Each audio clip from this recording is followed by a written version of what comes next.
Keller at Large Republican presidential candidates shout over each other in disjointed debate. Boston. Did you know Joe Biden is responsible for rainy weekends, ants at your picnic, and the Red Sox wretched performance this season? Okay, the 7 GOP presidential candidates on stage at the Reagan Library in Simi Valley, California Wednesday night didn't really add those to their laundry lists of Biden's alleged crimes, but perhaps only because they ran out of time. Early on in this exceptionally disjointed and poorly moderated debate, the candidates took turns blaming our national problems on the incumbent. Joe Biden doesn't belong on the picket line, he belongs on the unemployment line, concluded former Vice President Mike Pence. Once that was established, the firehose was turned on the prohibitive frontrunner in the race, former President Donald Trump. He is missing in action. He should be on this stage tonight.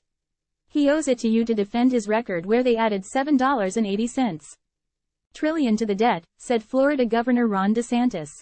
DeSantis later took a shot from Pence for running up spending in Florida, and the party's designated Trump slagger, former New Jersey Governor Chris Christie, came ready with canned goods. Donald, I know you're watching. You can't help yourself. I know you're watching, he said into the camera. And you're not here tonight not because of polls and not because of your indictments. You're not here tonight because you're afraid of being on this stage and defending your record. You keep doing that and no one up here's gonna call you Donald Trump anymore. We're gonna call you Donald Duck. Yet another poll on the warpath against Disney. What gives? Trump's estranged former vice president actually came to his defense a couple of times. Despite what's said here today, we reduced illegal immigration and asylum abuse by 90%, Pence said at one point. But for the most part, there was little distinguishing these candidates on the issues. At times, the dialogue was incomprehensible as they shouted over one another, and the pressure to score a memorable line produced some low blows, like this whopper from former South Carolina Governor Nikki Haley. We have to secure the border. The way we do that is first, defund sanctuary cities. You see what's happening in Philadelphia right now, it's gotta stop. No evidence has emerged that migrants are behind recent looting in that city. Remember the great Muhammad Ali's mantra about successful boxing, float like a butterfly, sting like a bee?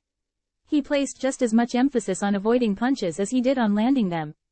Time equals 400 ms, greater than in part because of a terrible format that didn't allow much interaction between the candidates. None of them showed much capacity to sidestep jabs and counterpunch effectively.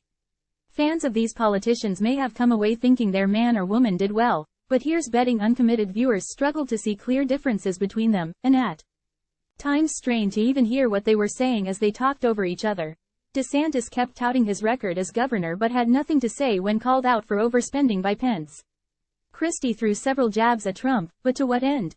The problem for all 7 candidates, all trailing Trump in the polls by a mile, is that he isn't there for them to sting. No wonder they all pretty much came off as B-listers. Fox News reportedly slashed its ad rates for this debate, apparently fearing a dud. They may have to give the ads away for the next one on November 8.